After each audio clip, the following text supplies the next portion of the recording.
Hello and welcome back to my FPL channel. I am FPL Dean and today I am in an echoey room. I am transitioning back. I am back in Australia. I've landed back from Thailand and I'm at Mum's place. I'm in a small room and I think there's a tiny bit of an echo, but hopefully you can bear with it. It is Game Week 34 team selection. I am on the back of a red arrow in Game Week 33. It was a disaster. And yeah, I ended up finishing 23 points off my safety score and I've dropped about 1,600 places, but not too bad. I mean, I'm still inside the top 2,600 teams, so it's going all right. And considering I didn't play a chip in Game Week 33, things could have gone significantly worse. But in reality, the move from Palmer to Kevin De Bruyne didn't really pay off. I only got 3 extra points. They stole a bonus point off him overnight.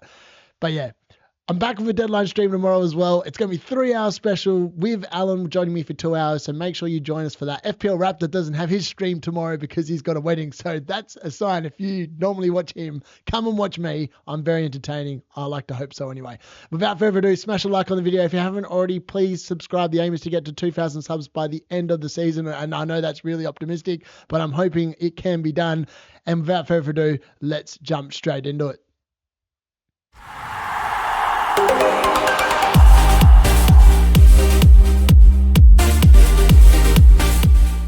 The Game Week 34 FDR, it's here. We have no games for Arsenal. We have no games for Aston Villa.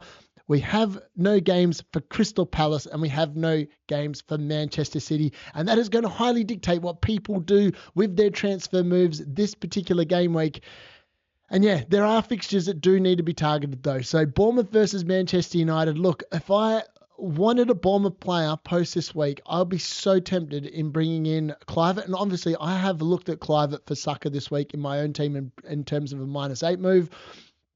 But I just don't like the fixtures for the next 3. Arsenal away, Aston Villa at home, Man City away just does not scream any points over the next 3 weeks. So I'm kind of turned off because of that. I'm not on free hit. So I don't really want a Bournemouth player for that reason. And it's hard to gauge against that. In fact, the fixtures in 35 for almost every midfielder that I don't already own are rubbish. So I obviously own Mbeumo already. I own Salah. I own Jacob Murphy, who's got an okay fixture, I suppose, in 35. And yeah, that's it. And I've got Jared Bowen, who's got Tottenham in 35 as well. And at the moment, I've got Saka. But I don't know. Saka is the one I'm weighing up whether to move on, or Marmoush this week. Marmoush has a lot more better options, but then I'm also missing out on that 36 week where obviously Man City have Southampton, which looks amazing on paper. So look, there's plenty of things to consider when you are making moves this week. And yeah, the FDR, will Fulham actually get a really good result versus Southampton? Will Wolves get a really good result versus Leicester? Or will the pressure, the fact that they've already been relegated, mean that those teams actually perform a lot better than what we're expecting? I'm not sure, but it's something to keep your eye on.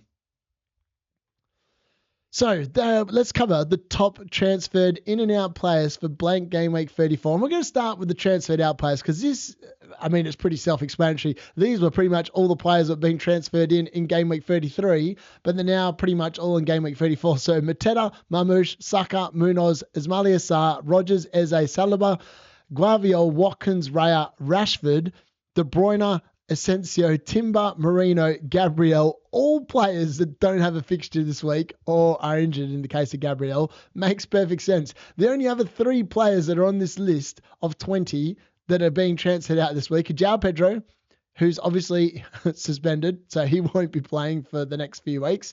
And obviously that makes Danny Welbeck a really good option. Surprisingly, he doesn't make the top 20 transferred in players, which I thought was a little bit intriguing when I looked at this graphic. Palmer obviously is the only non-injured player on this list, and he sneaks in at number 20. I can't believe Cole Palmer. I mean, I sold him last week for Kevin De Bruyne, and I did think it was going to go better. It just didn't, and Cole Palmer didn't do much. Is this the week where he finally does something? I mean, I actually thought about bringing him back in for Saka. I have actually weighed that up myself, because obviously I've got the squad value, the plenty of money to spend.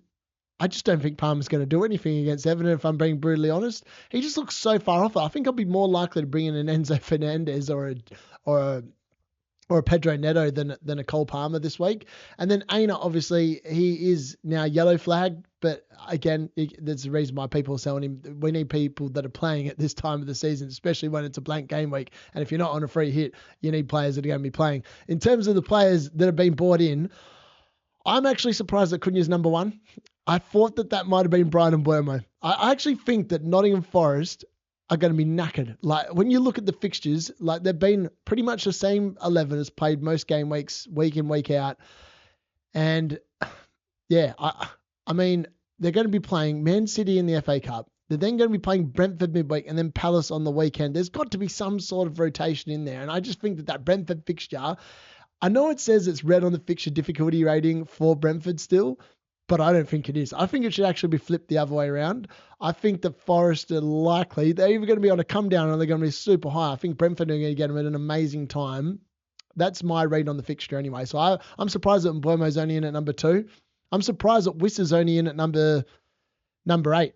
I've bought Wissa in this week. He was like the forward that I really like the look of. And the Brentford duo, no one's really talking about. Like, all the big content creators and that, they're not really focusing on Wissa as the best forward this week. But I have Wissa as a really good chance. The way Nottingham Forest defend, if you invite pressure on there and they put balls into the box, Wissa's just going to dominate. So for me, I'm surprised that Crystal, Woody, Woodpecker and Cunha are actually above him. Yes, they're all 3 really good forwards. I actually think that they could even all 3 of them could easily outscore Isaac this week, even though Isaac's got Ipswich at home. All of them are really good buys this week. I don't mind them at all, especially on free hit. Looks really good. Aït-Nouri is a really good buy this week, but then I don't think he's a very good buy. So if you're on free hit, amazing transfer.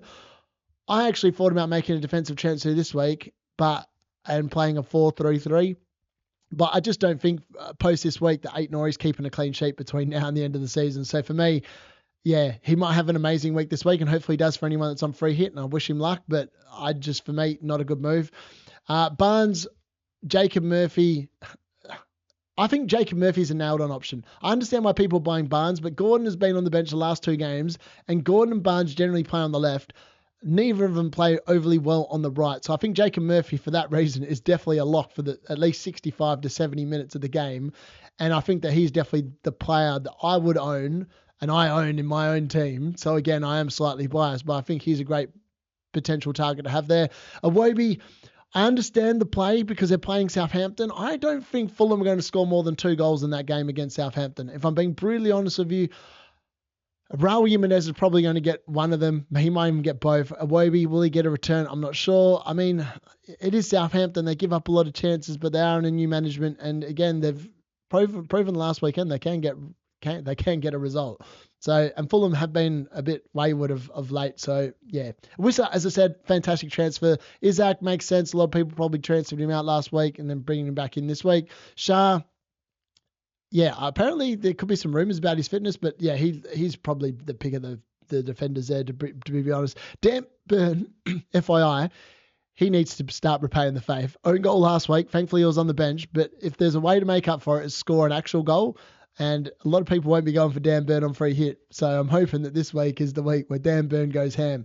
Luis Diaz, I'm not sure why people are buying him on free hit. I think there's better midfielders. No one's really talking about Jared Bowen, who comes in at number 16 on this list, and that's the one I prefer over Luis Diaz. I'm not sure why there's an obsession with Luis Diaz so much. I'm just not sure. Almost 20% owned now as well.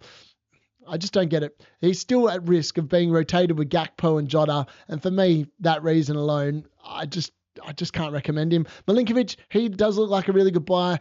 I have got some conflicting issues in my team this week, but Milinkovic I still think is definitely the best Forest defender you can buy. I actually think that post this game week, he'll be the top scoring defender between now and the end of the season. Alexander-Arnold, lots of people taking some risks here on free hit, maybe bringing him back in. I think that's a 50-50 between Connor Bradley. I wouldn't be going near either of them this week. I'd just be going with a nailed-on defender. Canade, Virgil, both of them probably better options. I'd actually probably put Canade in front. He's got better goal threat than Virgil over the last few weeks from what I've seen. Sells, again, if you want a keeper that's going to be making some saves, he's 100% going to be in the money this week. Robinson, I think he's better than Sessegnon. Minutes are more secure. And I don't think there's any risk of Robinson dropping out of the team, whereas Sessegnon, there is a chance that he could potentially drop out of the team. Also, I can't believe I said his name correctly. I thought I was going to say Sessegnon or something like that, but actually got it right both times. Kirkes, I actually am surprised he's not higher on the list in terms of defenders. Man United aren't scoring this weekend. 100%. I don't believe we're going to score, which makes the next transfer in, Bruno Fernandes, make no sense to me at all. I just don't get it. Why would you risk Bruno when you've got the Europa League semi-final the midweek after? You want him as fresh as possible. You just rest him. Strand Larsen, I'm surprised he's not much higher up this list. He has been really good over the last 6 or 7 weeks. Obviously, during Cunha's suspension, Cunha coming back in, does that affect his points? I'm not sure, but I wouldn't be surprised if Strand Larsen actually outperformed Cunha this particular game week. The assistant manager in game week 33. Let's have a recap. So thankfully, Glasner did end up getting a 2-2 draw versus Arsenal. So it was much closer this week in terms of 15 points for Glasner versus 17 for Arteta. So people that didn't play the table bonus, again, made off with 2 points extra. And over the 3-week period, if you went for Glasner over the 3 weeks, you only got 25 points compared to Arteta Howe, where you got 51. And that just feels bad.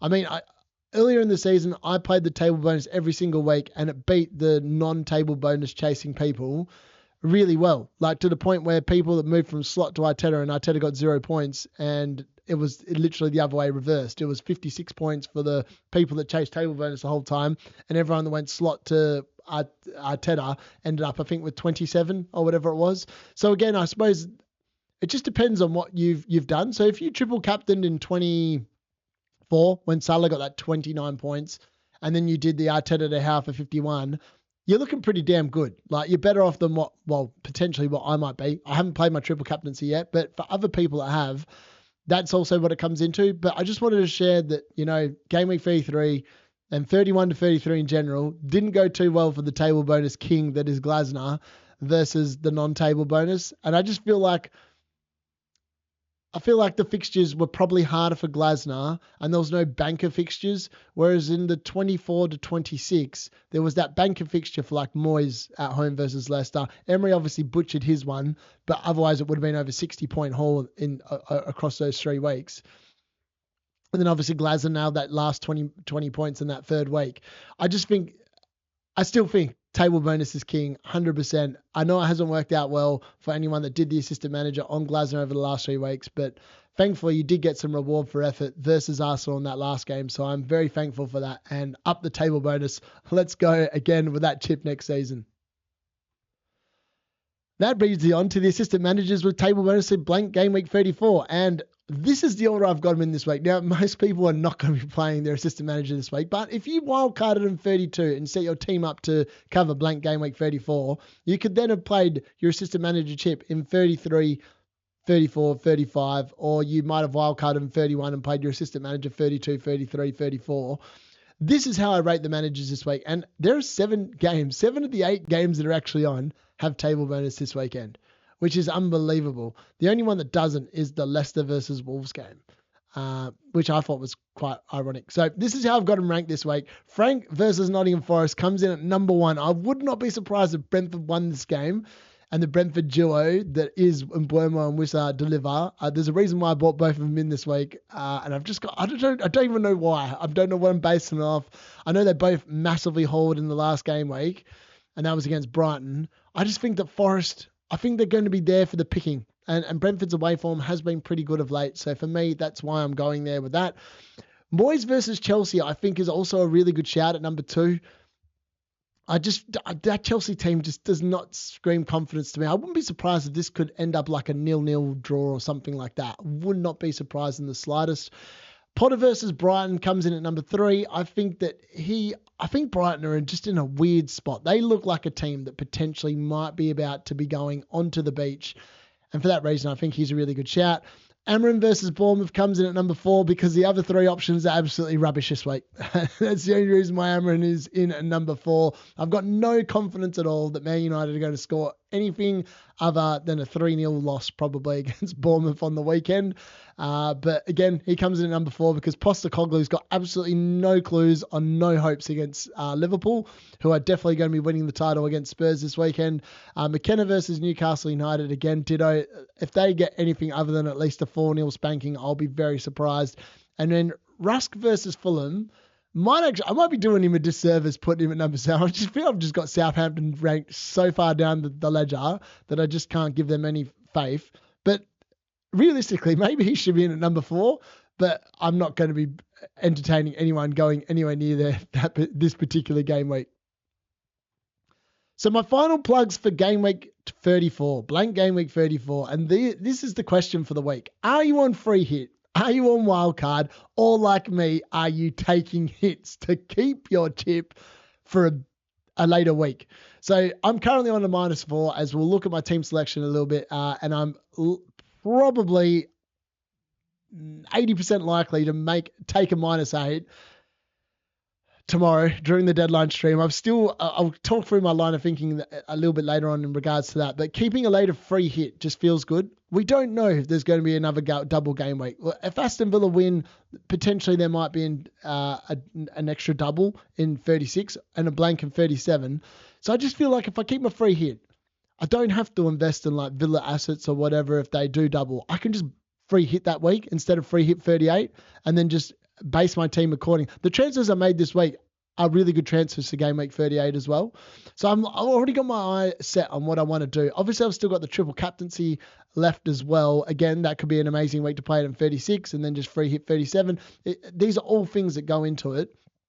Again, as I said, it's a great week for table bonus. 7 of the 8 games on offer. So if you do have that chip active, there's a really good chance you could get a decent return this week with one of those things, or you could just target like one of the bargain basement teams and just hope that you get a really big win. Who's the best captaincy shout this week? Based on the fact that Mo Salah's form has definitely gone off the rails, that has to be said. I'm not sure what's going on with him, but at the moment it's not looking too pretty. Also, will the fixtures go as we expect, or will the relegated teams, fresh off the fact that they've got no more burden on them because they've already been relegated, will they show up and just stun teams? Like we have seen this years gone past.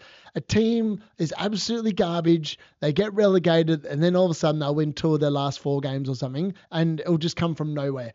I'm not convinced that won't happen, if I'm being brutally honest. I feel like Leicester could actually stun Wolves this weekend. There's a reason why I haven't brought Cunha into my team yet, and it's because of the fact that I am concerned that potentially this like burden being lifted and knowing that you're relegated, all of a sudden it might mean that, teams might actually take them a bit too easy and they get done and rolled over by them. So the best defenders to buy this week, number 1, I think it is Kirkes versus Manchester United. 2, Ait-Nouri versus that Leicester team. 3, Robinson versus Southampton. 4, Cucurella versus Everton due to his attacking threat. And 5, it's Trippier. You have to have a Newcastle defender in there this week. And I don't know. I just think for a 1-week punt or whatever, Trippier looks really good. Best mid to buy. 1, it's got to be Salah. I mean, if you don't already own Salah, he's still the best mid to buy this week. Tottenham away, he's a very good captaincy option as well. And Mbeumo comes in at number 2, Bowen at number 3, Jacob Murphy at number 4. The 4 midfielders I own that I actually got a fixture this week are the top 4 I'm recommending. 5, it's Gibbs White. 6, it's Matoma. 7, Cliver. 8, Semenyo. 9, Iwobi. And 10, Alanga. And that's based off the fact that you're looking to...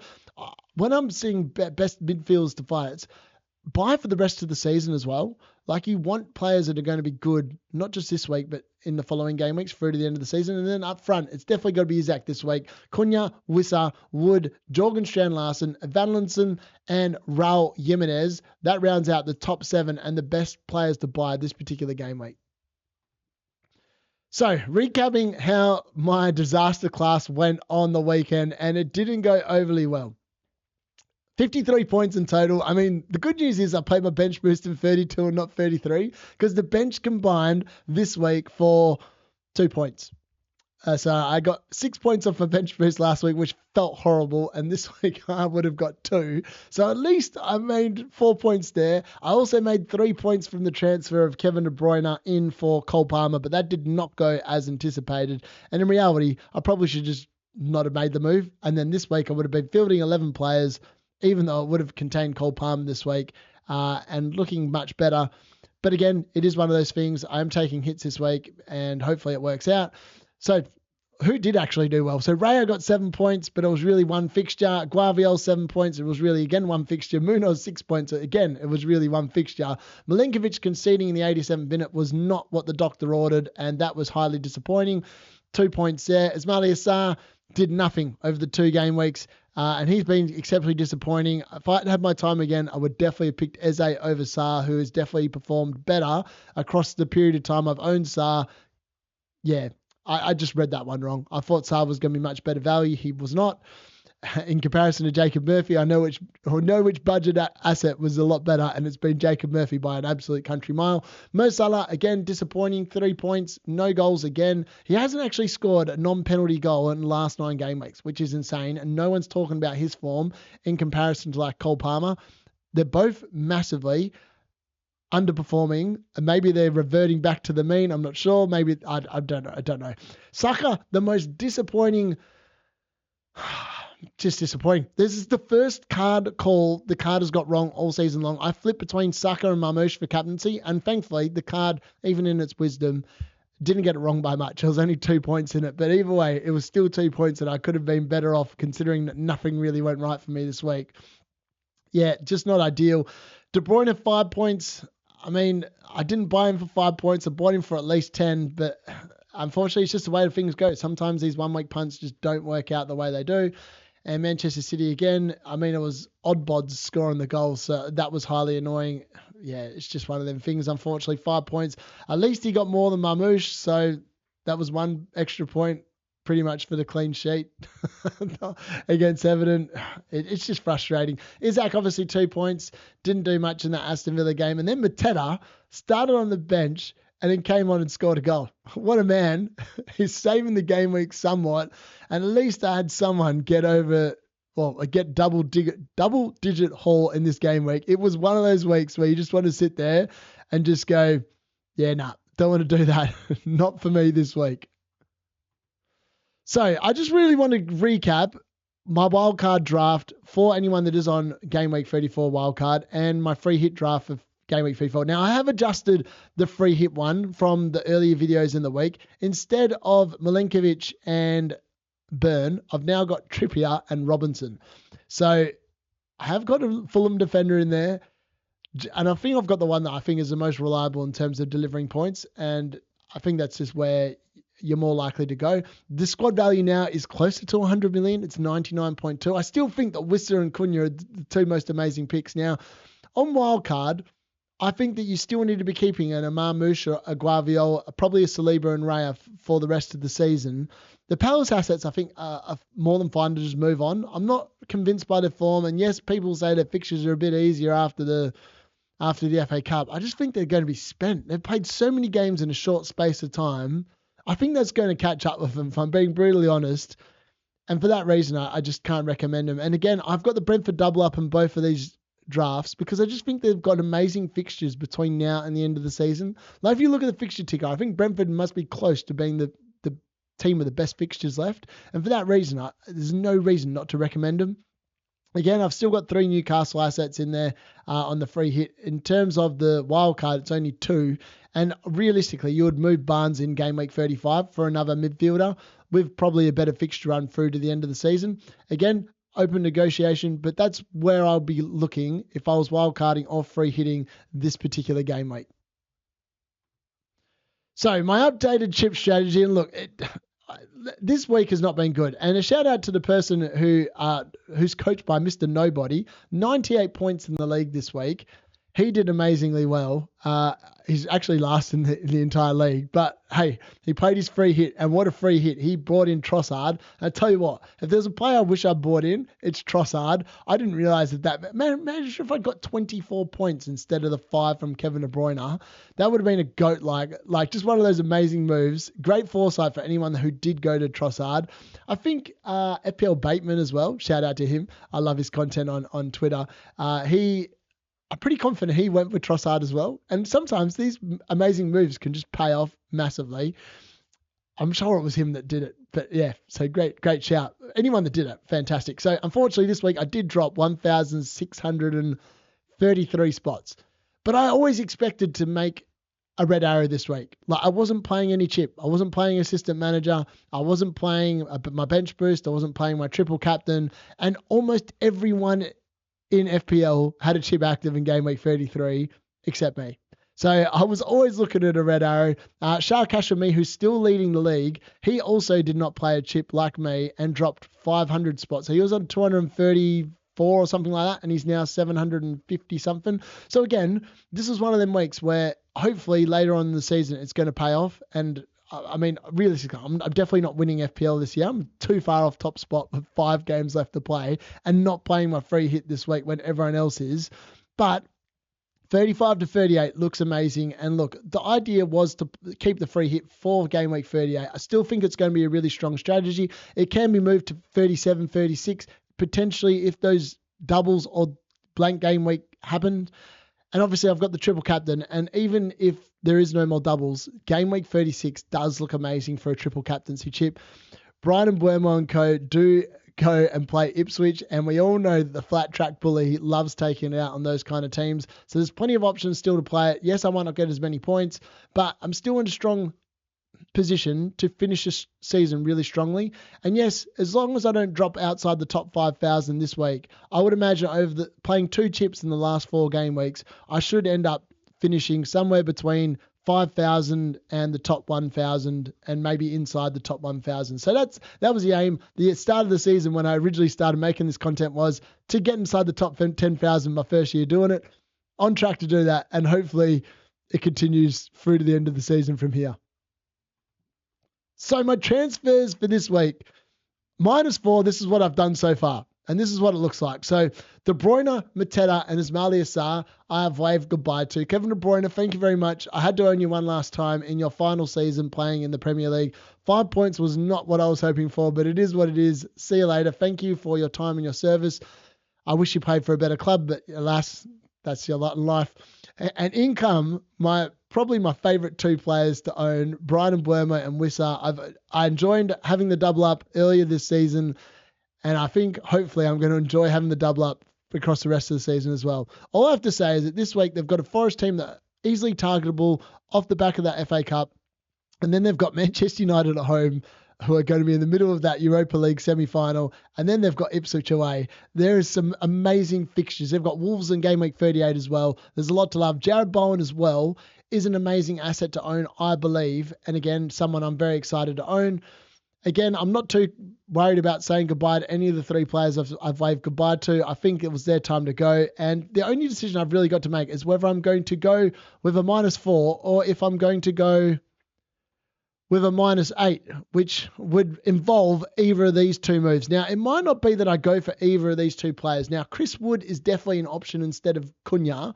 Based on the fixtures between now and the end of the season, I'm just not convinced that, I feel like Wood, he's been off injured. He obviously scored last game week.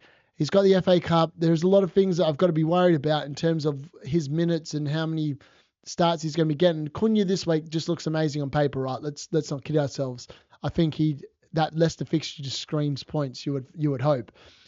But it would mean sacrificing Marmoush. And Marmoush obviously has Southampton in 36 and Wolves in 35.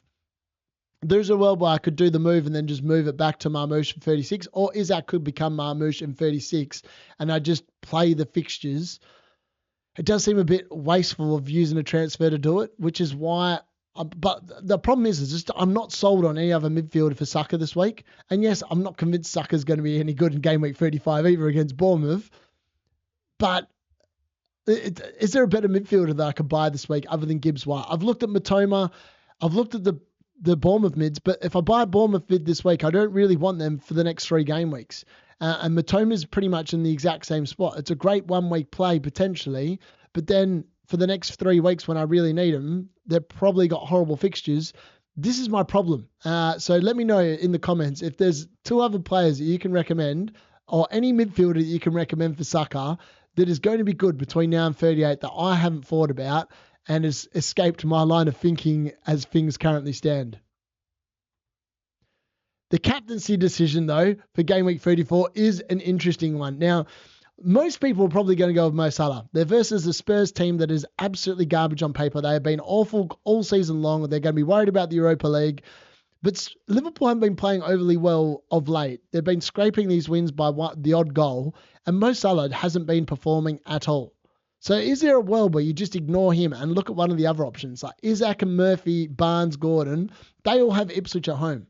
And Ipswich have been leaking goals. That we know they're going to get relegated. They're highly likely to get relegated versus Newcastle this weekend.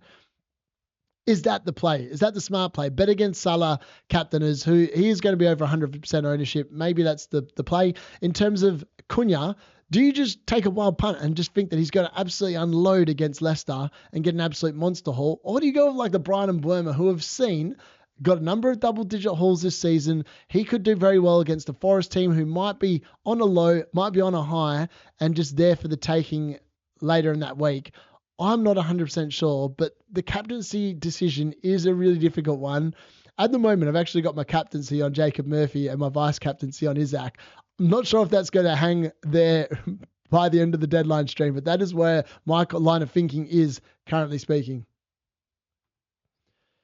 So, on to my team selection for game week 34. And look, let's be honest, I'm not free hitting. So my team is not going to look like all these free hit drafts and amazing things on paper, but this is how it's looking at the moment. And there are some massive conflicts that will be happening, which is concerning. So Munoz is on the bench. Obviously forgot to change his name. And Guaviol, they're all sitting on the bench. No fixtures this week. Verbruggen starts in goal, and I bought him for bench boost 32 where he got 2 points, and I bought him for this week. And you'll see in a minute the conflict I've already got in this team with the transfers I've made. Obviously, Bowen is going to be playing against Verbruggen. That is, I'm like, I don't know. I just expect Verbruggen not to keep a clean sheet. And in that case, I'm expecting Bowen to score. So either way, I think that potentially there'll be some points there. Yes, it's not going to be as good as people probably bringing in like a Leno or a Pope or something like that. You would expect them to keep a clean sheet. Burn obviously is in there against Ipswich at home. That is a really good fixture. Dan Burn needs to make up for that own goal by scoring one himself this week. Kukurea versus Everton at home also is not a bad fixture. He is very attacking. If there's someone that's going to get on the end of that far back cross or whatever, it is Kukurea. Maybe his minutes are slightly risky, but you need to be qualifying for the Champions League. Europa Conference League only gets you into the Europa League next season. Oh my God, I was getting confused. All these different European competitions, they just bin them off. Don't even know why the Conference League exists. It's just dumb. But either way, he just needs to be playing and let him attack. Milinkovic, I'm not expecting anything from him. Obviously, I bought in the Brentford boys. Realistically, though, Milinkovic is a good chance on a set piece to actually get a return. So for that reason, I still think it's possible that he could get a return, even though I expect Forest to concede. And again, not ideal. When we move into the midfield, obviously Saka's there on the bench. No fixture this week. We've got Mbeumo. I still don't know how that's a difficulty rating of 4 for that fixture. But it is. I think it should be a 3, potentially. Mo Salah, obviously, at home against Tottenham. Looks amazing. Jacob Murphy versus Ipswich at home. Again, pretty good. Jared Bowen, Brighton and Hove Albion away. I actually don't mind that fixture at all. I think he'll be really good there. Not concerned about that at all. I expect him to actually return more than Verbruggen. But I'll be pleasantly surprised if somehow they keep a clean sheet. Maybe he saves a penalty or whatever and Verbruggen gets like a double-digit haul. And in that case, I'm quite happy if Jared Bowen blanks. But in reality, it'll probably go neither way and they'll probably end up on like 2 points each. And that will not be ideal. In terms of the forward line, it is Isaac at home against Ipswich. It's Marmouche with no fixture at the moment because I haven't bought in a third player for a -8 a fourth player for a -8 there yet. And I'm still unsure what I'm going to do there. And then obviously Wissa versus Nottingham Forest away. I am backing in the Brentford boys in that double up. It is a little bit risky. Yes, I know. I am aware. And I know I've got some conflicts. Bowen versus Verbruggen. And Mbeumo and Wissa versus Milinkovic. As I said, I could bring Wood in for Marmouche instead of Cunha and just bet against the Cunha free hit draft completely and hope for the best and fingers crossed. Or I could hedge my bets and bring in Cunha, protect my rank. Yes, I'm going to take a -4, but if Cunha goes absolutely ham and gets like 12, 13 points, at least I'm not going to be losing the rank based off that. I'm only just going to be losing the -4. So all these things have to come into consideration. As I said, at the moment, my captaincy is on Jacob Murphy, even though it's not on there, and my vice captaincy is on Isaac. Highly likely to change closer to the deadline. I'm still not sure. And it does depend if I bring Cunha in. If I bring Cunha in, I could be very well tempted to captain him, which is why I haven't put the captaincy on anyone at the moment on this particular graphic. Yeah, let me know what you're doing with your comments. Are you free hitting? Are you not? I'm really intrigued to know. And that brings us on to the blank Game Week 34 deadline decisions. And look, Game Week 34 and beyond navigation, this is what you've got to be thinking about. So are you using free hit or are you not? Now, if you're not using free hit, then you're fine. You're setting your team up for 34, 35, 36, 37, 38. If you're on free hit this week, you're literally setting up your team for Game Week 34. You come back to all the problems that you might have had in Game Week 33 in Game Week 35. You might come back to an Ismail Issa who's not doing anything in your teams, a Mateta who's struggling to get 60 minutes. You could be coming back to a Phil Foden who can't get a game, Savinho who's open to Pep Roulette. You might have a Watkins, you might have a Rashford, you might have an Asensio, all victims of roulette. These are all problems you're going to walk back into Game Week 35. And for that reason, that was the reason why I wanted a free hit in 38, just to have a bit of fun and then just play the fixtures as they come through to the end of the season. And that's what I'll be doing. As I said, I'm still working out whether it's worth a -8 to play with 11 this week. And if you are someone that is looking to not free hit this week and taking hits, I think a -8 is actually perfectly fine and reasonable this week. As I said, I'm most likely to be doing that myself. And for that reason, and I took a -4 in Game Week 29 and end up with a massive green arrow and 82 points. So like, there's nothing to say it can't be done. And I just think that that's probably a really good tactic for this particular game week. Assets to target. Targeting teams that have amazing fixtures is the play this week, 100%. But if you're not on free hit, the Brentford boys are worthy contenders for this game week and beyond. I actually think that the double up on them, I'm surprised not more content creators are banging on about it. I'm surprised more people are not jumping on Wissa in particular, who has been unbelievably good value this season. If you look at the stats in the video I did on the game week preview where I showed like the Wissa, Cunha, Wood comparison, like Wissa, if he was on penalties, would be the top scoring out of those three forwards by a country mile. The dude's XG is unbelievably good, and he's just been performing at an expected level all season long. Whereas Wood and Cunha have been massively outperforming, and yes, their bonus points have been much better, but that's because they've also been on penalties. So quite often they've got a penalty, and that's all they've done, and have got 3 bonus because of it. Whereas Wissa doesn't have that luxury because Mbeumo's on that, and he sucks a lot of those points off him. And again, Cunha is probably the best one-week shout this week because he has got that Leicester fixture.